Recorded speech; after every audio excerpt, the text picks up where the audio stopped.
మనము ప్రాథమిక హక్కుల గురించి ఈ సెషన్లో మనం నేర్చుకోవడం జరుగుతుంది. ముఖ్యంగా భారత రాజ్యాంగంలో పార్ట్ 3లో భారత రాజ్యాంగంలో పార్ట్ 3 అంటే 3వ భాగము ఆర్టికల్ 12 నుంచి అంటే ప్రకరణ 12 నుంచి 35 వరకు కూడా మనకి ప్రాథమిక హక్కుల గురించి చెప్పబడుతుంది. రాజ్యాంగంలోని 3వ భాగంలో article 12 to 35 discussing about the fundamental rights. So ప్రాథమిక హక్కుల్ని ఇంగ్లీష్లో ఏమంటామంటే fundamental rights. Very very important. So ఈ క్లాసెస్ డైలీ జరుగుతాయి.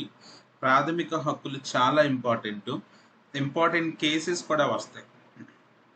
ఆ కేసెస్ కూడా మనం చెప్పుకుంటా ఉందాం. So example Kesavananda Bharati case కానివ్వండి, ఇంకా కొన్ని కేసెస్ వస్తాయి, అవి మనం చెప్పుకుంటా ఉందాం. ముఖ్యంగా హక్కులు అంటే ఏమిటి అంటే, ప్రభుత్వాన్ని చూసినట్లయితే యాక్చువల్గా 3 విభాగాలుగా చెప్పొచ్చు. ఓకే, పరిపాలన విభాగం ఒకటి చూసినట్లయితే ముఖ్యంగా శాసన విభాగము, కార్యనిర్వాహక విభాగము, న్యాయ విభాగము అని 3 రకాలుగా చెప్పొచ్చు. సో వీటి గురించి నేను తర్వాత మనం చెప్పుకోవచ్చు. ముఖ్యంగా శాసనసభ ద్వారా అదేవిధంగా పరిపాలనా యంత్రాంగం ద్వారా, సో ఈ శాసనాలు చేసే వాటి ద్వారా, పరిపాలనా యంత్రాంగం అంటే కార్యనిర్వాహక మండలి అంటన్నమాట. వీటి ద్వారా వ్యక్తుల స్వేచ్ఛను ఒక రాజ్యము అంటే స్టేట్ అంటాం. సో ఈ రాజ్యము అన్న నిర్వచనం మరలా మనకి వస్తుంది, అక్కడ చెప్పుకుందాం. ఒక వ్యక్తుల స్వేచ్ఛను ఒక రాజ్యము హరించకుండా చేసేవే హక్కులు.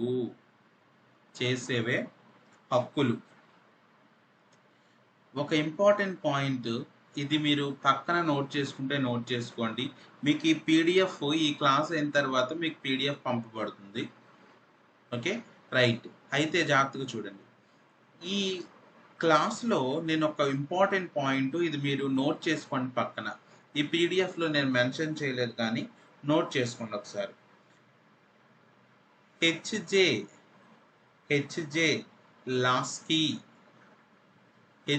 లాస్కీ అనే ఒక రాజనీతి పండితుడు లేదంటే రాజనీతి శాస్త్రజ్ఞుడు అంటారు.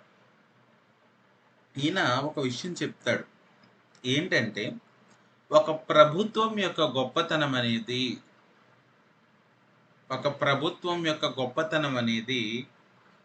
ఆ ప్రభుత్వం ప్రజలకు కల్పించే హక్కులపై ఆధారపడి ఉంటుంది అని చెప్పి హెచ్జే లాస్కీ అనే ఒక రాజనీతి శాస్త్రజ్ఞుడు చెప్తాడు అన్నమాట. ఓకే, సో ఇటువంటి కొటేషన్స్ ఇంపార్టెంట్.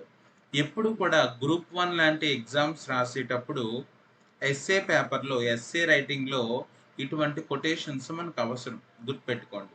హెచ్జే లాస్కీ అనే ఒక రాజనీతి శాస్త్రజ్ఞుడు ఏం చెప్తాడంటే, ఒక ప్రభుత్వం యొక్క గొప్పతనం అనేది ప్రజలకు కల్పించే హక్కులపై ఆధారపడి ఉంటుంది అని ఈయన చెప్పడం జరుగుతుంది.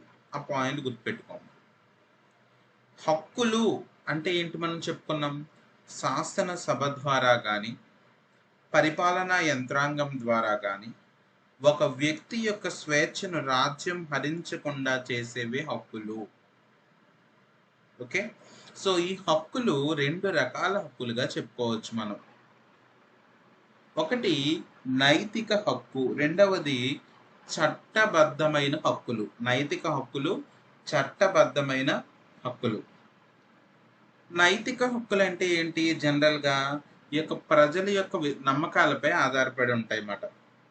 వీటికి ప్రభుత్వ గుర్తింపు అనేది ఉండదు. ఈ నైతిక హక్కులకు ప్రభుత్వ గుర్తింపు అనేది ఏమి కూడా ఉండదు అన్నమాట. అంటే ఎగ్జాంపుల్ చూసారనుకోండి, ఒక ఉపాధ్యాయుడికి విద్యార్థుల నుండి గౌరవాన్ని పొందే హక్కు ఉంటుంది. ఒక ఉపాధ్యాయుడికి విద్యార్థుల నుండి గౌరవాన్ని పొందే హక్కు ఉంటుంది. అదేంటి? అది సమాజంలో నైతికంగా ఉండే ఒక హక్కు అది. ఓకే, దానికి చట్టబద్ధత అన్నది లేదు. ఓకే, కానీ చట్టబద్ధమైన హక్కులు అంటే ఏమిటి అన్నది మనం చూసినట్లయితే ఈ చట్టబద్ధమైన హక్కులు చాలా ఇంపార్టెంట్ మనకి. సో వీటి గురించి మనము రాబోయే క్లాసెస్లో చెప్పుకుంటా ఉంటాం. Okay, right. ముఖ్యంగా వీటిలో కొన్ని రకాల హక్కులు ఉంటాయి చట్టబద్ధమైన హక్కుల్లో. సో ఏమిటంటే అవి పౌర హక్కులు, రాజకీయ హక్కులు,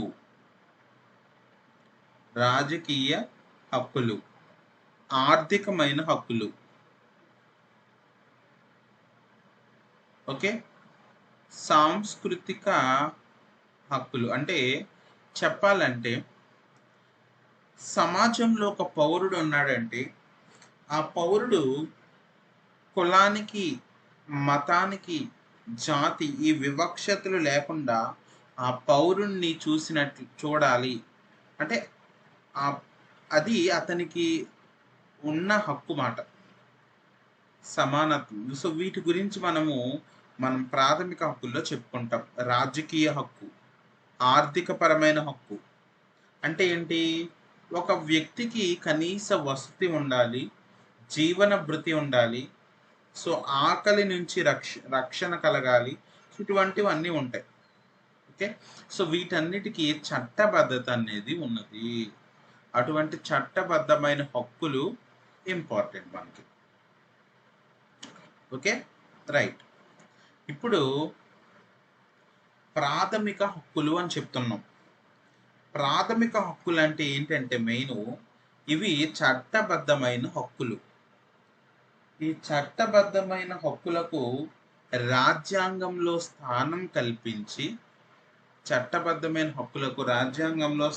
కల్పించి ఒక ప్రత్యేక ప్రతిపత్తితో గుర్తించినట్లయితే, అంటే వాటికి ఒక ప్రత్యేక కేటగిరీ మనం ఇస్తే వాటిని ఫండమెంటల్ రైట్స్ అంటాం, ప్రాథమిక హక్కులు అంటమాట. మరి ఈ ప్రాథమిక హక్కులను మన రాజ్యాంగంలో పొందుపరిచాము అని చెప్పుకున్నాం. మరి ఈ ప్రాథమిక హక్కులను మనము ఏ రాజ్యాంగం నుండి గ్రహించాము అన్నది చాలా ఇంపార్టెంట్.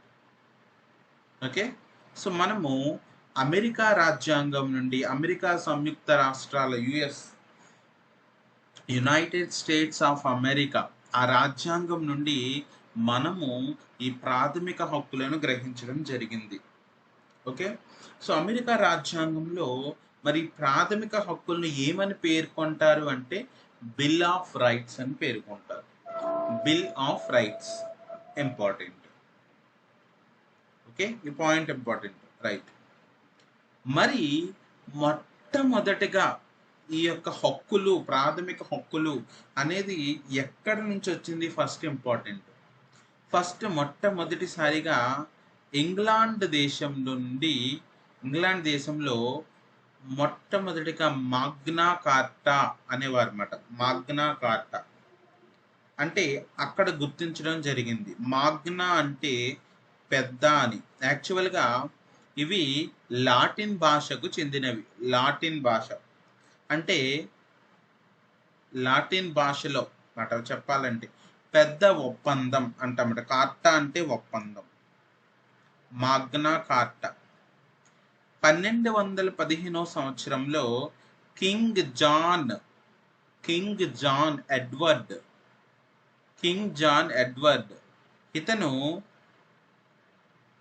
ఇతని కాలంలో ఈ యొక్క ప్రాథమిక హక్కులు అంటే చెప్పాలంటే హక్కులు అనేవి ప్రజలకు వాడుకలు అంటే ఆ కాలంలో వచ్చాయి అని చెప్తారన్నమాట.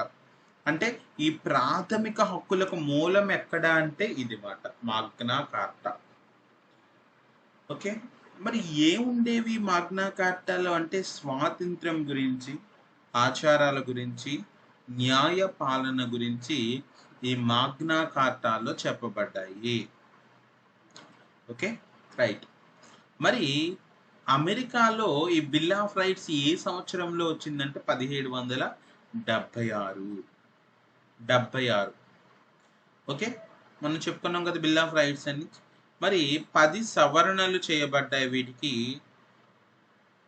15th డిసెంబర్ 1991, 1991 డిసెంబర్ 15 నాటికి bill of rights. Okay, next. మరి మన స్వతంత్ర భారతదేశంలో చూసినట్లు మన భారతదేశంలో చూద్దాం ఈ విషయాలు. ఓకే,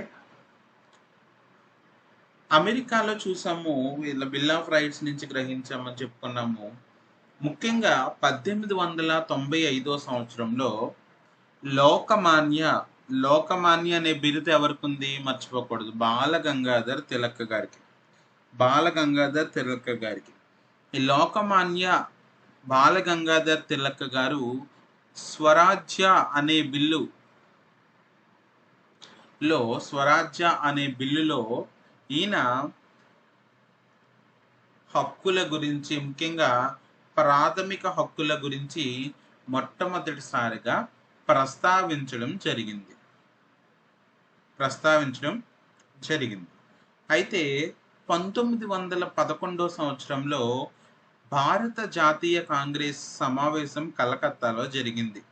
సో మనకి నేను ఇండియన్ నేషనల్ కాంగ్రెస్ అని చెప్పగానే మీకు ఏం జరగాలి అంటే ఇక్కడ ఇండియన్ నేషనల్ కాంగ్రెస్ ఎప్పుడు ఏర్పడిందో తెలియాలి. భారత జాతీయ కాంగ్రెస్ ఎప్పుడు ఏర్పడింది? 1885లో ఏర్పడింది. ఎవరు ఏర్పాటు చేశారు? ఏఓ హ్యూమ్ గారు ఏర్పాటు చేశారు. అంతే, వెంటనే స్ట్రైక్ అయిపోవాలి. మరి భారత జాతీయ కాంగ్రెస్ యొక్క మొట్టమొదటి అధ్యక్షులు ఎవరు? సురేంద్రనాథ్ బెనర్జీ గారు. ఈ పాయింట్స్ అన్ని స్ట్రైక్ అవ్వాలి. ముఖ్యంగా మొట్టమొదటి సమావేశం గోకుల్ తేజ్ కళాశాల అని చెప్పుకున్నాం కదా. సో వీటి గురించి కూడా మరలా వస్తాయి డిస్కషన్. ఓకే, గోకుల్ తేజ్ సంస్కృత కళాశాలలో జరిగిందని ఇవన్నీ చెప్పుకున్నాం. సో ఐఎన్సి యొక్క సమావేశంలో కలకత్తాలో జరిగినప్పుడు అందులో హక్కుల తీర్మానం అనేది జరిగింది. ప్రాథమిక హక్కుల గురించి ఒక తీర్మానం అనేది చేయడం జరిగింది. ఈ తీర్మానం ఆమోదించారన్నమాట 1911 సంవత్సరంలో. 1922 సంవత్సరంలో ఏం జరిగింది అంటే యంగ్ ఇండియా పత్రికలో మహాత్మా గాంధీ గారు ప్రాథమిక హక్కులు అనేవి ప్రజలకు చాలా ఇంపార్టెంట్ అని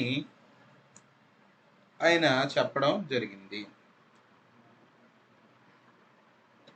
ప్రాథమిక హక్కుల గురించి అంటే ప్రజల హక్కుల గురించి ఈ యంగ్ ఇండియా పత్రికలో గాంధీజీ గారు చెప్పడం జరిగింది. 1925లో కామన్వెల్త్ ఆఫ్ ఇండియా అనే ఈ బిల్లులో అనిబిసెంట్ గారు ఏం చెప్తారంటే ఈమె ఏం చెప్తారంటే ఐర్లాండ్ ఉంది కదా మనకి, ఐర్లాండ్ రాజ్యాంగం ఏదైతే ఉందో అదే విధంగా ఐర్లాండ్ రాజ్యాంగంలో ప్రాథమిక హక్కుల గురించి చెప్పబడ్డది. అదే విధంగా భారతీయులకు కూడా ప్రాథమిక హక్కులు ఉండాలి అని చెప్పి అనిబిసెంట్ గారు చెప్పడం జరిగింది 1925 సంవత్సరంలో. ఓకే, నేను ఆల్రెడీ మీకు డిస్కస్ చేశాను. మోతీలాల్ నెహ్రూ కమిటీ నివేదిక గురించి నేను డిస్కస్ చేయడం జరిగింది 1928. ఓకే, సో ఆ మోతీలాల్ కమిటీ నివేదికలో కూడా ప్రాథమిక హక్కుల గురించి చెప్పబడ్డాయని, ఆ ప్రాథమిక హక్కులు ఒక్కసారి మీరు ఎన్ని చెప్పబడ్డాయి ఏంటన్నది నాకు ఒకసారి రేపటి క్లాస్లో చెప్పండి. నెక్స్ట్ 1931 సంవత్సరంలో రెండవ రౌండ్ టేబుల్ సమావేశం జరిగింది. రెండవ రౌండ్ టేబుల్ సమావేశానికి గాంధీ గారు వెళ్ళారు.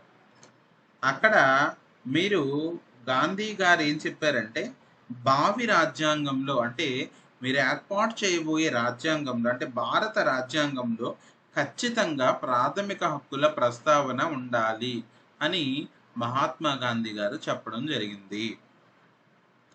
ఓకే, సో ఇవన్నీ చూడండి ఇంపార్టెంట్. నేను ఒక్కొక్కటి మీకు ఎలా చెప్తున్నాను ఒకసారి చూడండి. 1911 22 22కి 3 కలపండి 25, 25కి 3 కలిపారు కదా, తగ్గించుకుంటారండి 2 సారీ 22 25 కదా, మరలా 3 కలపండి ఎంత 3 + 25 328. ఓకే, మరలా 3 కలపండి 31 అలా మాట. మనం ఇయర్స్ అలా గుర్తుపెట్టుకోండి ఇక్కడ. Okay right. సో ఇవన్నీ కూడా ఇంపార్టెంట్ ఇక్కడ దాకా. సో క్లియర్గా ఉంది కదా, మీకు అర్థమైంది కదా ఇక్కడ దాకా. సో ప్రతి పాయింట్ చాలా ఇంపార్టెంట్ ఇక్కడ. Okay right. So next topic చూడండి ఒకసారి జాగ్రత్తగా చూడండి. అయితే మనం ఎక్కడి వరకు నేర్చుకున్నాము? 1931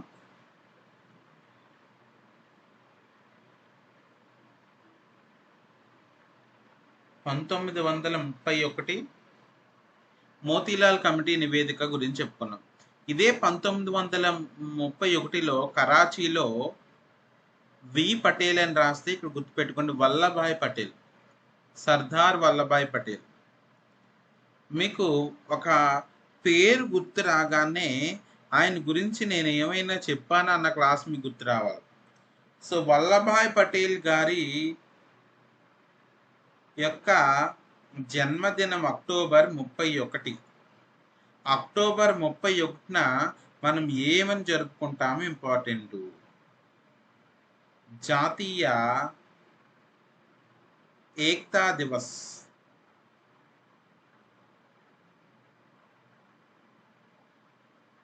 ఏక్తా దివస్గా జరుపుకుంటాం. గుర్తొచ్చేయాలి అలాగా. Okay right. So Vallabhbhai Patel గారు, సర్దార్ వల్లభాయ్ పటేల్ గారు, ఆయన అధ్యక్షతన కరాచీలో ఒక సమావేశం జరిగింది. ఆ సమావేశంలో ఆయన ఈ ప్రాథమిక హక్కులను ముందుకు తీసుకెళ్ళాలి అనే ఉద్దేశం ఆయన ప్రోద్బలంతో స్టార్ట్ అయిందని చెప్పుకోవచ్చు.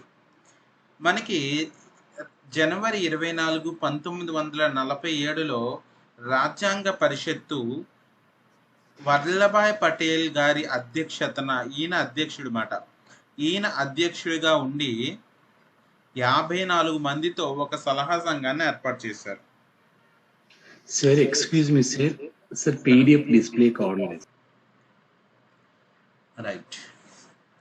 సో మళ్ళా చెప్తున్నాను చూడండి. యాక్చువల్గా 1931లో కరాచీలో వల్లభాయ్ పటేల్ గారు సమావేశం పెట్టారు. ఆ సమావేశం పెట్టినప్పుడు ఆయన ఏం చెప్పాడంటే ప్రాథమిక హక్కులను మనం రాజ్యాంగంలో పెట్టాలి అనే ఒక ఆలోచన ఆయన ద్వారా స్టార్ట్ అయింది. ఆయన అధ్యక్షుడిగా ఉండి 54 మందితో ఒక ప్రాథమిక హక్కుల గురించి ఒక సలహా మండలిని ఏర్పాటు చేశారు. ఏర్పాటు చేసిన తర్వాత వాళ్ళు ఇచ్చిన దాన్ని బేస్గా తీసుకొని మరల ఒక ఉపసంఘాన్ని వేశారన్నమాట. అదే ఆ ఉపసంఘానికి అధ్యక్షుడు ఎవరంటే జేబి కృపాలాని గారు. ఈ కృపాలాని గారి అధ్యక్షతన 9 మందితో ఆ ప్రాథమిక హక్కులు ఏవైతే ఉన్నాయో వాటిల్లో ఎన్ని ఏర్పాటు చేయాలి అని చెప్పి ఒక ఉపసంఘాన్ని పెట్టుకున్నారు. ఈ ఉపసంఘం ఇచ్చిన సూచన మేరకు బిఎన్ రావు గారు ఈ ప్రాథమిక హక్కులకు ఒక ముసాయిదా తయారు చేశారు. ఒక ముసాయిదా తయారు చేశారు అన్నమాట, ఒక బేస్ తయారు చేశారు. ఓకే, సో ఇవి ఇంపార్టెంట్, ఈ 3 అంశాలు ఇంపార్టెంట్. రైట్. ప్రాథమిక హక్కుల ఉపసంఘానికి అధ్యక్షులు ఎవరు? ఇక్కడ జేబి కృపాలాని గారు. ప్రాథమిక హక్కులకు ముసాయిదా తయారు చేసింది ఎవరు? బిఎన్ రావు గారు. ప్రాథమిక హక్కుల సలహా సంఘానికి అధ్యక్షుడు ఎవరు? వల్లభాయ్ పటేల్ గారు. సో ప్రతి పాయింట్ క్లియర్గా ఉండాలి. నెక్స్ట్ ముఖ్యంగా మనం చెప్పుకున్నాం మాగ్నా కార్టా గురించి చెప్పుకున్నాం. 1215వ సంవత్సరంలో ఇంగ్లాండ్లో మనకి జాన్ ఎడ్వర్డ్ గారు ఈ ప్రాథమిక హక్కులను ప్రతిపాదించారు. దాన్ని మాగ్నా కార్టా అంటారు అని చెప్పుకున్నాం. ఆ తరువాత 1689లో ఇంగ్లాండ్లో బిల్ ఆఫ్ రైట్స్ రూపొందించడం జరిగింది. 1789లో యుఎస్లో బిల్ ఆఫ్ రైట్స్ రూపొందించారు. మనకి భారత రాజ్యాంగంలో ప్రాథమిక హక్కులను ఏ దేశం నుండి గ్రహించామంటే యునైటెడ్ స్టేట్స్ ఆఫ్ అమెరికా, గుర్తుపెట్టుకోవాలి. నెక్స్ట్ 1789వ సంవత్సరంలో ఫ్రెంచ్ హక్కుల ప్రకటన జరిగింది. ఓకే, అంటే మీరు ఆర్డర్ చూడండి, ఆర్డర్ గుర్తుపెట్టుకోండి ఇక్కడ. తర్వాత రష్యాలో బోల్షెవిక్ విప్లవం జరిగింది. అప్పుడు బోల్షెవిక్ విప్లవం జరిగింది. దానికి సంబంధించి ఆ తరువాత 1917లో ఈ రష్యా ప్రజలకు హక్కులు కల్పించింది.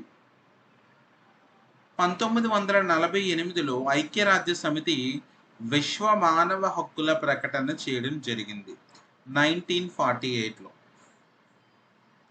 ఓకే, అందుకే నవంబర్ 10ని మనము మానవ హక్కుల దినంగా చెప్తాం. ఓకే, అంతర్జాతీయ మానవ హక్కుల దినంగా చెప్తాం.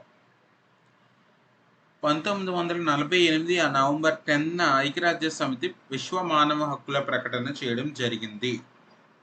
సో ఇవి ఆర్డర్ గుర్తుపెట్టుకోండి. వీటి గురించి మనము ఎక్కువ ఇన్ఫర్మేషన్ అవసరం లేదు, కానీ సో ఇది ఆర్డర్ గుర్తుపెట్టుకోండి చాలు.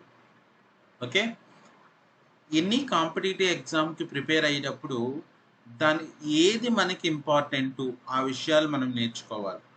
సో అవసరం లేని విషయాలన్నీ కూడా మనము స్కిప్ చేయాలి. ఇక్కడ చాలా జాగ్రత్తగా చూడండి. బుక్స్లో ఇచ్చేస్తూ ఉంటాడు, మనకు మెయిన్ అవసరం ఏంటి అవి తెలుసుకోవాలి. రైట్, నెక్స్ట్ ప్రాథమిక హక్కులను 7 హక్కులుగా వర్గీకరించారు. ఒకటి సమానత్వపు హక్కు. సమానత్వపు హక్కు అంటే right to equality.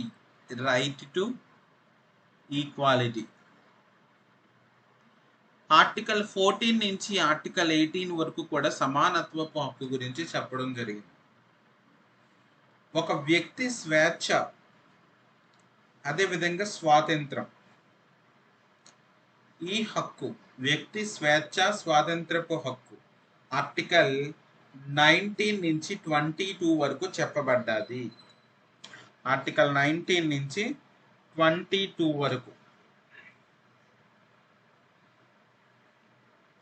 Okay, so మెయిన్గా పర్సనల్ ఫ్రీడమ్ అంటమాట. పర్సనల్ ఫ్రీడమ్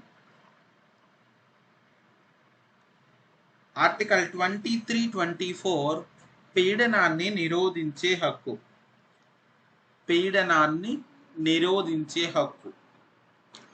ఆర్టికల్ 25 దీన్ని రైట్ అగైనెస్ట్ ఎక్స్ప్లోటేషన్ అంటాం. Okay, right. మత స్వాతంత్రపు హక్కు, రైట్ టు రిలీజియన్, ఆర్టికల్ 25, 26. సాంస్కృతిక విద్యా హక్కు.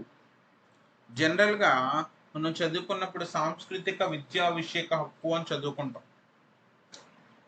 ఓకే, అంటే cultural education right. 29, 30. Next article 31 ఏం చెప్తుంది అంటే ఆస్తి హక్కు గురించి చెప్తుంది. Right to property.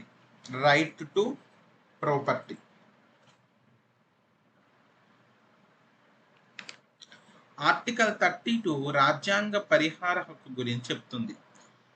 ఓకే, పైన పేర్కొన్న హక్కులన్నిట్లో చూస్తే ఆస్తి హక్కు ఒక వివాదాస్పదమైన హక్కుగా తయారైందన్నమాట. దీని గురించి మనం చాలా విషయాలు నేర్చుకుంటాం. అయితే 1978వ సంవత్సరంలో ఏం జరిగిందంటే 44వ రాజ్యాంగ సవరణ ద్వారా, అంటే 44th amendment act, 44th amendment act 44వ రాజ్యాంగ సవరణ ద్వారా ఈ యొక్క ఆస్తి హక్కును ప్రాథమిక హక్కుల నుండి తొలగించారు. ప్రాథమిక హక్కుల నుండి తొలగించారు ఆస్తి హక్కును. మరి తొలగించి ఎక్కడ పెట్టారు అంటే రాజ్యాంగంలోని 12వ భాగంలో 300 క్లాజ్ ఏలో చేర్చారు. క్లాజ్ ఏలో చేర్చారు. ప్రస్తుతం ఆస్తి హక్కు అనేది ప్రాథమిక హక్కు కాదు. ఇది మరి ఏ హక్కు అంటే రాజ్యాంగబద్ధమైన హక్కు. రాజ్యాంగబద్ధమైన హక్కు అంటే ఒక చట్టబద్ధమైన హక్కు మాట చెప్పాలంటే. Constitutional right. ఓకే, గుర్తుపెట్టుకోండి. మళ్ళీ చెప్పుకుంటాం ఆస్తి హక్కు గురించి, కొంత డిస్కషన్ చెప్పుకున్న తర్వాత చెప్పుకుంటాం. ఓకే, సో ఇది ప్రాథమిక హక్కుల గురించి బేసిక్ ఇన్ఫర్మేషన్ మీకు ఇస్తున్నాను. సో మనము నెక్స్ట్ క్లాస్లో రాజ్యం అంటే ఏమిటి, రాజ్యమునికి సంబంధించిన నిర్వచనాలు ఏమిటి, రాజ్య పరిధిలోకి ఏమేమి వస్తాయి, వాటికి సంబంధించిన కేసులు ఏమైనా ఉన్నాయా, అంటే రాజ్య పరిధిలోకి ఏవి రావాలి, ఏవి ఉండాలి అని సుప్రీంకోర్టు ఏమైనా కొన్ని గైడ్లైన్స్ ఇచ్చిందా, సో ఏమైనా కేసులు ఉన్నాయా, అదేవిధంగా మనము ఆ విషయం అయిన తర్వాత ఆర్టికల్ 12 గురించి, అంటే ఆర్టికల్ 14 గురించి, 13 గురించి, 14 గురించి, ఇవన్నీ కూడా మనం చెప్పుకుంటాం. నెక్స్ట్ క్లాసెస్లో జరుగుతుంది. సమానత్వపు హక్కు, స్వాతంత్రపు హక్కు, ఇవన్నీ కూడా మనము నెక్స్ట్ క్లాస్లో చెప్పుకోవడం జరుగుతుంది. ఓకే.